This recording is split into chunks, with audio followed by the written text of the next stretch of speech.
न मां तंग आहियां काॾे कयां पोइ पीढ़ीअ में काहे आयो आहियां को न को मूंखां वठे फ़क़ीर अब्दुल रहीम चयो अदा मूंखे पैसा थी हेतिरा एॾा घणा पैसा कोन्हनि ॿिया जॾहिं थिया तोखे ॾींदुमि चई मांखां वरी घोड़ो त काहे घर जे भातल खे चक थो पाए मां घोड़े मां तंग आहियां हाणे जॾहिं फ़क़ीर अब्दुल रहीम उहो घोड़ो काहे घर ॿधियो हज़रत साईं वॾनि रहमहुल्लाह जी ख़िदमत में आयो साईं तव्हांजी दुआ सां घोड़ो त मिलियो आहे पर घोड़े में शोखी आहे चक थो पाए मालिक हिन मां तंग हो अहिड़ो घोड़ो वठी आयो आहियां हज़रत साईं वॾनि फरमाइश त पुट इन घोड़े जे सॼे पासे खां कन में अल्लाह जो ज़िक्र करे ॾाढियां 100 दफ़ा ला इलाहा इल्लल्लाह ला इलाहा इल्लल्लाह ला इलाहा इल्लल्लाह ज़िक्र करे खबे पासे खां बि 100 दफ़ा हू जो ज़िक्र करे तव्हां सां क़ादरी सिलसिले जो ज़िक्र कंदा आहियूं ला इलाहा जी तस्बीह इल्लल्लाह जी तस्बीह अल्लाह जी तस्बीह हू जी तस्बीह त इहो ज़िक्र करे ॾाढियां 100 दफ़ा हज़रत साईं जन फरमायो त पुट फ़क़ीर अब्दुल रहीम इन अल्लाह जे नाले सां ज़िक्र जी बरकत सां इन घोड़े ते एतिरो असर थी पवंदो जेका हिन जी शरारत है शौक़ी ख़त्म थी वेंदी इहो विढ़ण न छॾींदो हिन में जेका चक पाइण आहे पोइ भले तुंहिंजा ॿारड़ा रसीअ खां वठी घुमाइनि कंहिंखे चक न पाईंदो ऐं वाक़ई ईअं थियो उहो फ़क़ीर अब्दुल रहीम उन घोड़े ते ज़िक्र कयो ऐं ज़िक्र जी तासीर इहा थियसि त उन घोड़े मां शौक़ी शरारत ख़त्म थी वई हाणे हे ग़रीब थी वियो नंढड़ा ॿारड़ा रसीअ खां वठी घुमाइनि था कंहिंखे चक नथो पाए पोइ सैफल ॻोठ जे अंदरि रहंदड़ दीनी इज्तिमा में ईंदड़ मुस्लमानो हिकिड़ो अल्लाह जो नालो कलमो पाक जेको जानवर ते एतिरो असर थो करे तव्हां असां त इंसान हूं तव्हां असां कलमो पढ़ियो आहे तव्हां असांजे वजूद जे मथां अल्लाह जे ज़िक्र ऐं क़ुरान पाक रब जे निमाज़ जो असर छो न थींदो यकीनन उन्हनि में असर आहे इन में असर आहे तंहिंजे करे इंसानो अल्लाह जो ज़िक्र एॾी वॾी शइ आहे ॿी अवां जी ख़िदमत में शइ अर्ज़ कयुमि त मुर्शिद ऐं मुरीद जो ताल्लुक़ छा आहे मुर्शिद जो कमु छा आहे मुर्शिद जो कमु आहे उन मुरीद खे अल्लाह सां जोड़े उन जी दिलि में अल्लाह सां ताल्लुक़ अचे ईअं न हुजे त हू याने रब जे ताल्लुक़ खां गाफ़िल थिए न अल्लाह जे ताल्लुक़ उन में कामिल अचे माना ईमान उन में कामिल अचे बस याने मखलूक जो खौफ न हुजे मखलूक में लालच न हुजे उन जो ताल्लुक़ अल्लाह सां हुजे इन खे चइबो आहे ज़िक्र अज़कार हज़रत साईं वॾा रहमतुल्लाह अलैह हिकिड़ो हज़रत साईं जन जो फ़क़ीर हो लाहौर जो सुल्तान फ़ैरोज़ुद्दीन हाणे फ़ौत थियल आहे अजीब फ़क़ीर हो एॾी हज़रत साईं जन सां निस्बत एॾो ताल्लुक़ असां बि ॾिठोसीं ईंदो हो हाल जी शरीफ़ में बसि हिकिड़ो जीअं दीवानो मस्तानो हुजे ईअं पंहिंजे मुर्शिदनि सां उन जी निस्बत इन फ़क़ीर ख़ुदि चयो त मां जे दरगाह ते आयुमि हज़रत साईं वॾनि जे वक़्त में ईंदो हुउमि झंगु हूंदो हो वण हूंदा हुआ त पोइ चए मूंखे नांग जो भउ थिए मां वियुमि पेशाब करणु नांग ॾिठुमि झुकंदो आयुमि हज़रत साईं वॾनि जे आॾो महज शरीफ़ में साईं सांप है हज़रत साईं जन फरमाया बेटे कहाँ पे है साईं वहाँ बाहर खेती में है हज़रत साईं जन फरमायो अरे फ़क़ीर फ़ैरोज़दीन काथे नांग काथे तूं हज़रत साईं जन उनखे फरमायो पुट इहा अल्लाह जी मखलूक आहे नांग ज़हरीली शयूं जानवर इहे अल्लाह जी मखलूक आहिनि जेसि ताईं रब न चाहे मखलूक नुक़सान नथी ॾेई सघे पोइ हज़रत साईं जन उनखे पंहिंजो वाक़ियो ॿुधायो पुट मां जंहिं छपरे में रहंदो आहियां झूपड़े में छपर ठाहियो छपर में रहंदा हुआ पोइ उन में मुंहिंजो छिको टंगियल आहे पोइ सुबुह जो ईंदो आहे निमाज़ ते त पोइ मां दवा वठी ईंदो आहियां पोइ हिकु दफ़ो जे हथु हयुमि ॾिठुमि त उते मूंखे का शइ नरम लॻी मथे जे नज़र करे ॾिठुमि त कारीहर नांग वेठो आहे जाते मुंहिंजी फकी पई ही दवा मुंहिंजी पई ही हज़रत साईं वॾनि साईं हमादुल्ला हालिजवी नव्वरुल्लाह मरकद हुजन फरमायो पुट पोइ उनखे हथनि सां खयो नांग खे हथनि सां खणी करे सोरे जेका मूंखे दवा वठणी हुई उहा दवा वठी वरी उन नांग खे खणी करे उते रखियुमि हज़रत साईं जन फरमायो पुट फ़ैरोज़दीन ॾिस अल्लाह जी मखलूक है न जॾहिं रब न चाहियो त मखलूक त ईज़ाउ न ॾींदी त हज़रत फ़क़ीर फ़ैरोज़दीन चयो साईं ये हमादुल्लाह का ईमान है फ़ैरोज़दीन का इतना ईमान नहीं है कि सांप को हाथ लगाए ये हमादुल्लाह का ईमान है त अल्लाह वारे जे ताल्लुक़ सां ज़िक्र अज़कार जी तासीर इहा आहे त उन इंसान जो ताल्लुक़ अल्लाह सां थिए मसलन जी साहबा जा तमाम सां वाक़ियात पढ़िया हज़रत ख़ालिद बिन वलीद रज़ियल्लाहु अन्हु साहबी जॾहिं रूम सां जंग थी लॻे ईसाई फ़ौजी जनरल आहे चए ख़ालिद पंहिंजे हज़रत उमर खे सम्झायो त छो बि ग़रीब मिस्कीन मोकिले थो जिहाद में जंगनि में जंहिंखे कपिड़ा पूरा न आहिनि लिबास पूरो न आहे सुवारियूं पूरियूं न आहिनि हज़रत उमर खे चओ पंहिंजा मुस्लमान न माराए चए छो चए असांजे हथ में जेके तलवारूं आहिनि इन तलवारुनि खे ज़हर एतिरी त ख़तरनाक आहे जेकॾहिं तव्हां मुस्लमाननि जे जिस्म खे सिर्फ़ इन तलवार जी चुंभ रखूं त तव्हां मुस्लमान मरी वेंदव हीअ ज़हर एॾी ख़तरनाक असां तलवारुनि खे हई आहे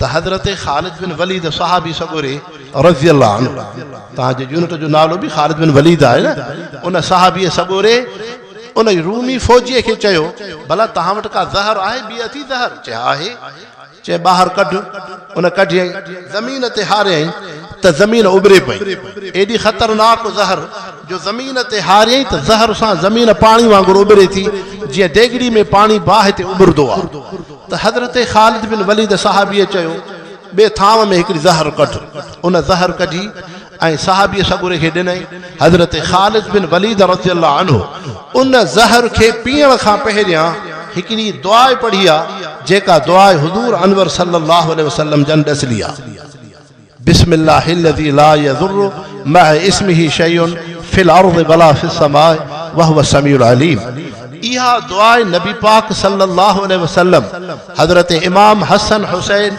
रज़ियल्लाहु अन्हुमा खे नंढपिण में यादि कराई रोज़ानो सुबुह जो पर्दा कयो 3 दफ़ा सांझीअ खां पोइ 3 दफ़ा तव्हां असांखे मोबाइल जी त ख़बर आहे दुनिया जी त ख़बर आहे मसनून दुआउनि जी बि ख़बर आहे पंहिंजे औलाद बचड़नि खे स्कूल ॾे दुनिया जे कमकार सां धंधे कारोबार सां मोकिलियूं था कॾहिं कंहिं बचड़े खे दुआ बि सेखारी अथव हुज़ूर पाक सल्लल्लाहु अलैहि वसल्लम हज़रत इमाम हसन हुसैन रज़ियल्लाहु अन्हुमा खे नंढपिण में इहा दुआ सेखारी त सुबुह जी निमाज़ खां पोइ बि 3 दफ़ा पढ़दा कयो सांझी खां बाद बि 3 दफ़ा पढ़दा कयो इहा दुआ एॾी वॾी जामे आहे त सहाबी सगोरे इहा दुआ पढ़ी जॾहिं ज़हर पी अथई ज़हर असर न कयो हुन फ़ौजी जर्नेल ॾिठो जंहिं मुस्लमाननि खे ज़हर असर नथी करे तलवारूं छा असर कदियूं अल्लाह से इस्लाम खे फतह ॾिनी हाणे थोरो सम्झिजो मुस्लमानो त इहो सहाबीअ खे यकीन हो चवंदा न आहिनि पीर भलो या वेसाव भलो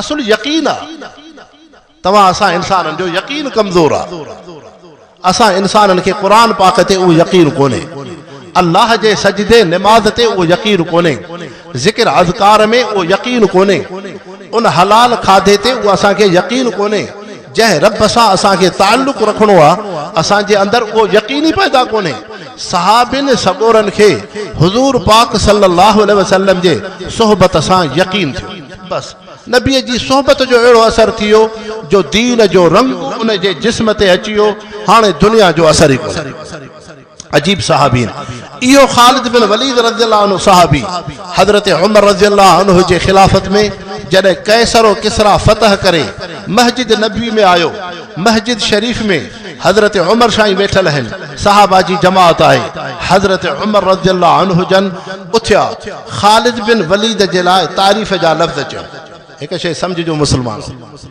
अल्लाह जे नबीअ फरमायो इज़ा रायतुमुल मद्दाहीन फहसू फी वुजूहिहिम तुराब कंहिं इंसान खे ॾिसो न जेको तव्हांजी तारीफ़ थो करे त फहसू फी वुजूहिहिम तुराब उन जे मुंहं में मिटीअ जो बुक हणो जेको तव्हांजी खामखा तारीफ़ थो करे अॼुकल्ह ईअं आहे न स्टेज ते लक़ब अलक़ाब ॾिबा आहिनि छो अल्लाह जे नबीअ ज़ाहिरी तारीफ़ खां मनो कयो आहे हिन जे करे त उलमा इकराम था फरमाइनि अल्लाह जा वली था फरमाइनि तारीफ़ सां इंसान में तकब्बुर ईंदो आहे ऐं तकब्बुर अहिड़ी गंदी शइ आहे अहिड़ी हलाकत ऐं तबाहीअ जी शइ आहे जो हुज़ूर अनवर सल्लल्लाहु अलैहि वसल्लम फरमायो कंहिं इंसान जी दिलि में राईअ जे दाणे जेतिरो तकब्बुर हूंदो उन ते जन्नत हराम आहे जन्नत हराम आहे त खामखा तारीफ़ सां इंसान में तकब्बुर ईंदो आहे जॾहिं हिन में तकब्बुर आयो तव्हां त उनजा ख़ैरख़्वाह न थियो तव्हां त उनजा दुश्मन बणियो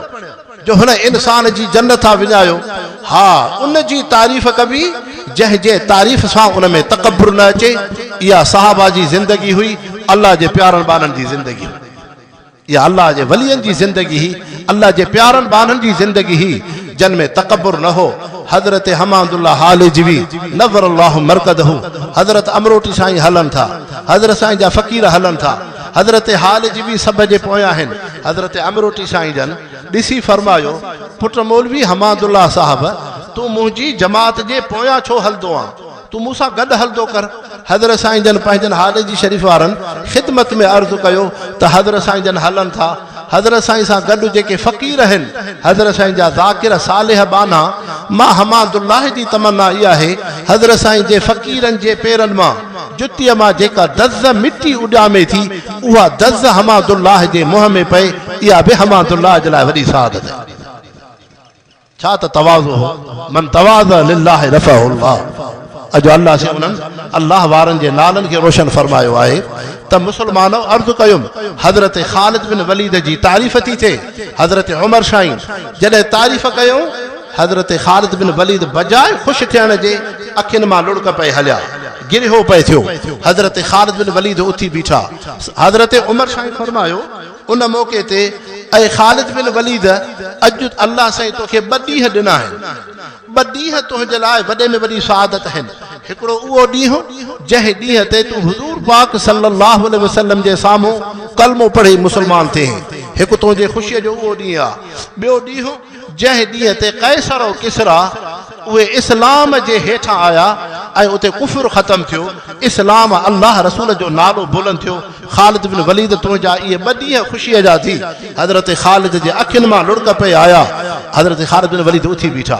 सहाबा खे फरमायो, इहा जेका तारीफ़ हज़रत उमर शाही कई आहे, इन जे लाइक़ ख़ालिद बिन वलीद न आहे, हज़रत उमर रज़ियल्लाहु अन्हु आहिनि।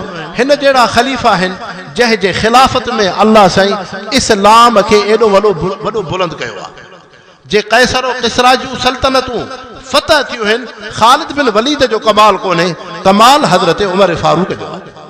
हाणे हज़रत उमर साईं जी जॾहिं ख़ालिद बिन वलीद तारीफ़ था करनि, उन्हनि जे अखियुनि मां बि लुड़क था अचनि, गिरहो थो थिए। इते उलमा इकराम अल्लाह जे वलियनि फरमायो आहे, हा अहिड़े इंसान जी तारीफ़ कयो जंहिं जे वजूद ते तवाज़ो हुजे, जेको तारीफ़ ते ख़ुशि न थिए। जे हज़रत उमर साईं तारीफ़ था करनि, हज़रत ख़ालिद बिन वलीद जे अखियुनि मां गिरहो थो थिए।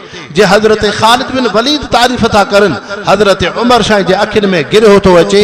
इहा मोहम्मद मुस्तफ़ा जी सोहबत जो असर आहे, अल्लाह जे नबीअ जी सोहबत जो असर आहे। ऐं ॿियो इंसानो हिकु ज़िक्र में इहा शइ आहे, को इंसान अल्लाह वारे सां जॾहिं ताल्लुक़ रखे त मख़लूक में लालच न हुजे, अल्लाह सां ताल्लुक़ हुजे। ॿियो ज़िक्र छा खे चइबो आहे? ज़िक्र जो मक़सदु इहो आहे सुन्नत ऐं सीरत ते ज़िंदगी अचे।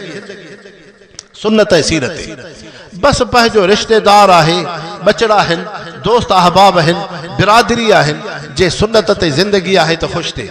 जे सुन्नत जे ख़िलाफ़ उन्हनि जो अमल आहे, तोणी औलाद आहिनि, तोणी घर जा भाती आहिनि, तोणी बिरादरी आहे, इन इंसान जी तबियत ते बार पए।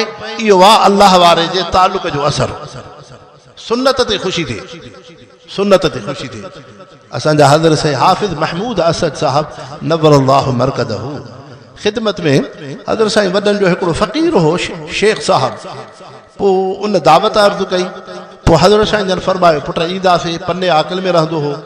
पोइ उन पंहिंजी गाॾी मोकिली, कार मोकिली। उन जा पुटड़ा जे आया त चेहरे ते सुन्नत न हुई, मथो ढकियल न हो। हज़रत साईं जन उन खां पुछो, पुट तव्हां नमाज़ पढ़ंदा हो? चइसई कॾहिं कॾहिं पढ़ंदा हो। पुट तव्हां फिलाणे फ़क़ीर साहब जी औलाद हो? जी साईं। पुट तव्हांजे चेहरे ते सुन्नत न आहे, मथो तव्हांजो ढकियल न आहे। पोइ पुट मां तव्हां सां कीअं हलां? तव्हांजी गाॾी में महमूद असद कीअं वेहे?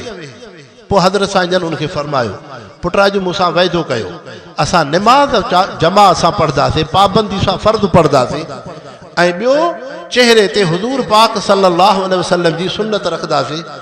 उन्हनि वाइदो न कयो। वाइदो जे न कयूं त हज़रत साईं जन फरमायो त पुट मां फ़क़ीर साहब सां वाइदो कयो आहे, मां आम सुवारीअ ते सूज़की ते वेंदुसि, तव्हां सां गॾु मां नथो हली सघां, तव्हां सां नथो हली सघां।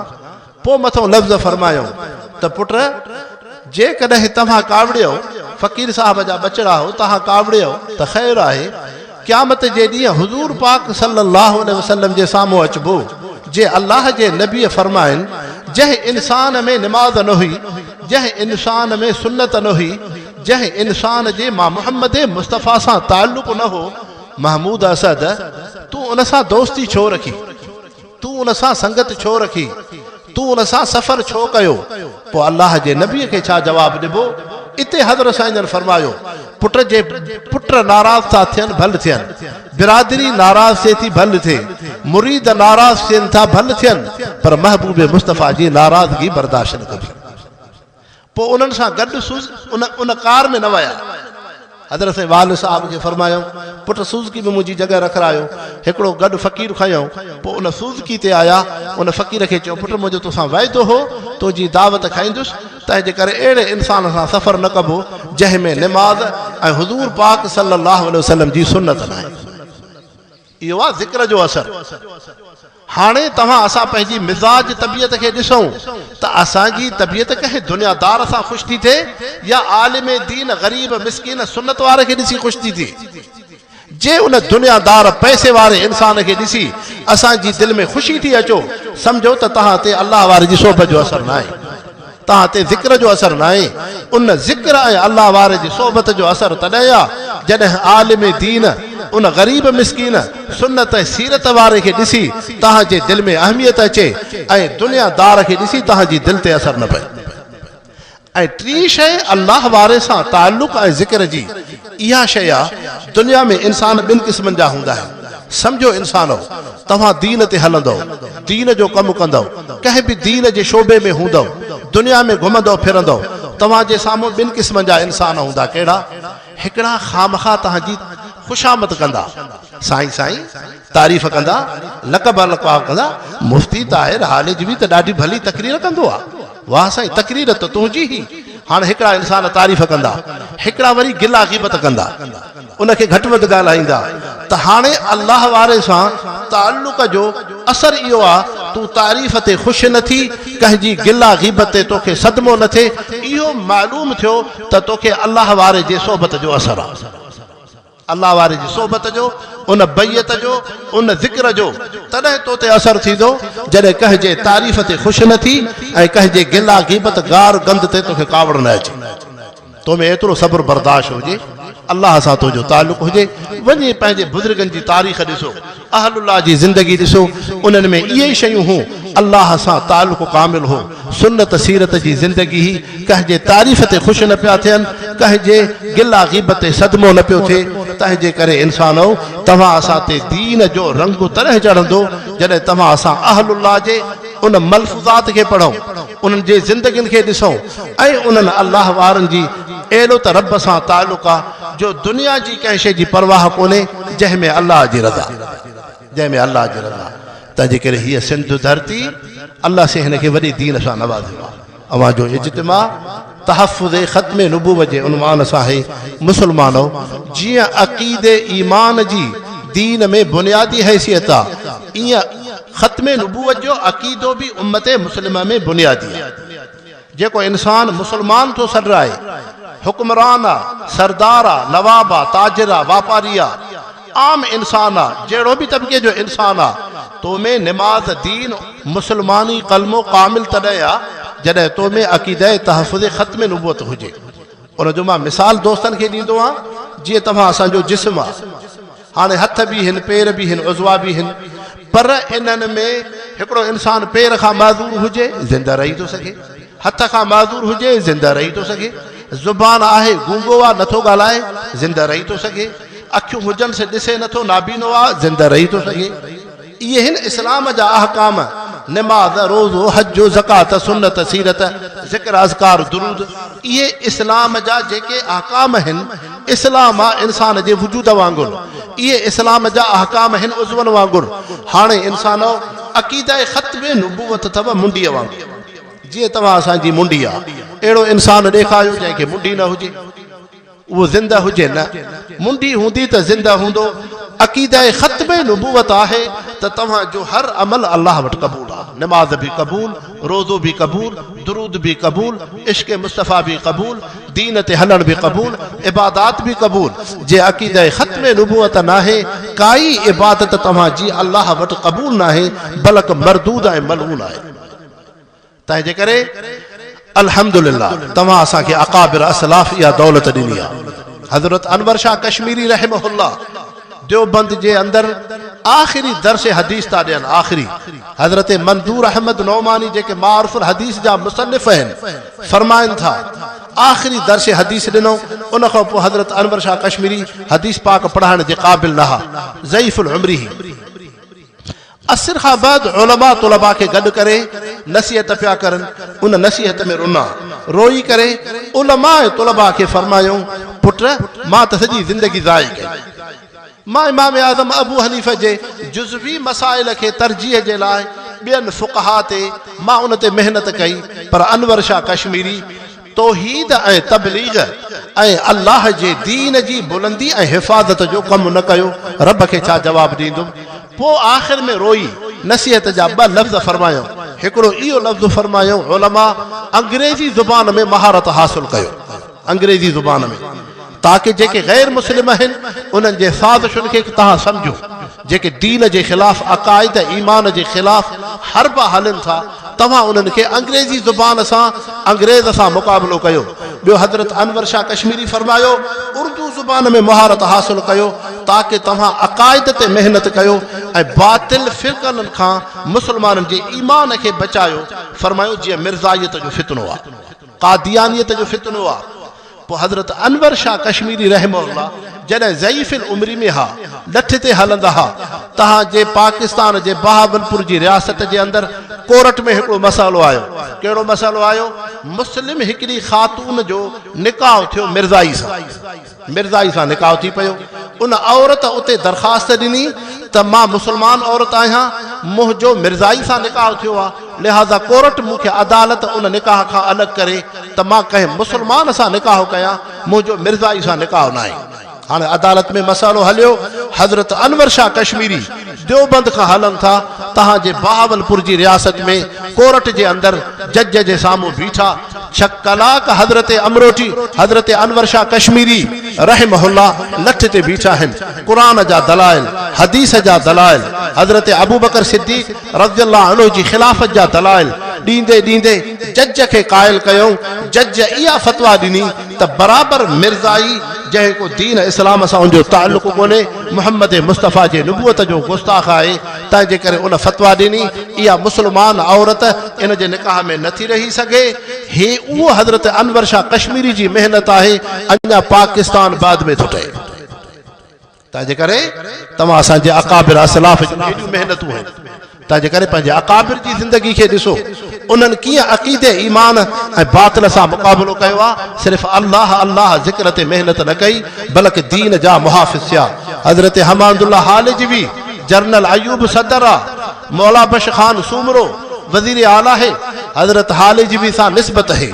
उन जनरल अयूब सदर हुकुम कयो त उलमा खे जेलनि में रखो ऐं सरे फ़हरिस्त नालो हज़रत हालिजवी जो आहे। उन मौक़े ते हज़रत हालिजवी जी ख़िदमत में मौला बश सूमरो पंहिंजे आफ़ीसरनि सां गॾिजी अचे थो। हज़रत साईं जी अकेला में अर्ज़ु कई, साईं सरकारी लेटर आहे, तव्हांजी गिरफ़्तारी जो हुकुमनामो आयो आहे, उलमा 40 लिखियल आहिनि, जन खे जेलनि में रखो, मथो तव्हांजो नालो आहे, तव्हां असांजा मुर्शिद मुरबी हो, तव्हांजी ख़िदमत में अर्ज़ु आहे, कुझु ॾिहाड़ा हालिजी शरीफ़ खां निकिरी वञो, वञी कंहिं झंग में कंहिं मुरीद ॾे कंहिं जमायती ॾे हली वञो, माहौल सही थिए, तव्हां दरगाह ते वेहंदव, पोइ भले तव्हां दीन जो कमु कयो, असां ते सख़्ती आहे। हज़रत हमादुल्लाह हालिजवी उन वक़्त में मौला बश वज़ीर आला खे फरमायो, पुट मौला बश, अयूब कुतो केरु थींदो आहे जो हमादुल्लाह खे गिरफ़्तार करे?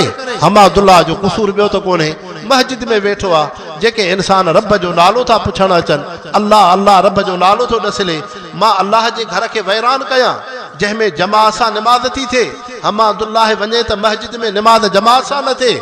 पुट कुते अयूब खे ताक़त कोन्हे, हमादुल्लाह जे वार खे तकलीफ़ ॾे, तूं पंहिंजे रस्ते सां हलियो वञ। उहे अल्लाह वारनि जा लफ़्ज़ आहिनि, उन्हनि हुक्मराननि खे जुरत नथी थिए जेके दरवेशनि अल्लाह वारनि जे साम्हूं अचनि। तव्हां असांजा उहे अकाबिर आहिनि। अल वलद सिरिल्या बि अल्लाह जे नबी फरमायो, औलाद पीउ जे नक्शे कदम ते हलंदी आहे।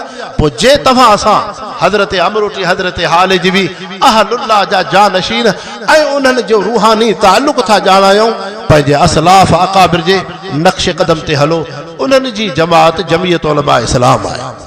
इहा ई जमात आहे जेका असांखे अकाबिर असलाफ असांखे तोहफ़े में ॾिनी आहे, अमानत में ॾिनी आहे, वरसे में ॾिनी आहे। अल्लाह से इन जमात सां तादमे हयात तव्हां असांजो हलणु क़बूल फरमाए। रब इन जमात सां वाबस्तगी अता फरमाए। अल्लाह से तव्हां असांजी हाज़िरी क़बूल फरमाए। वमा अलैना इल्लल बलागुल मुबीन। या अल्लाह।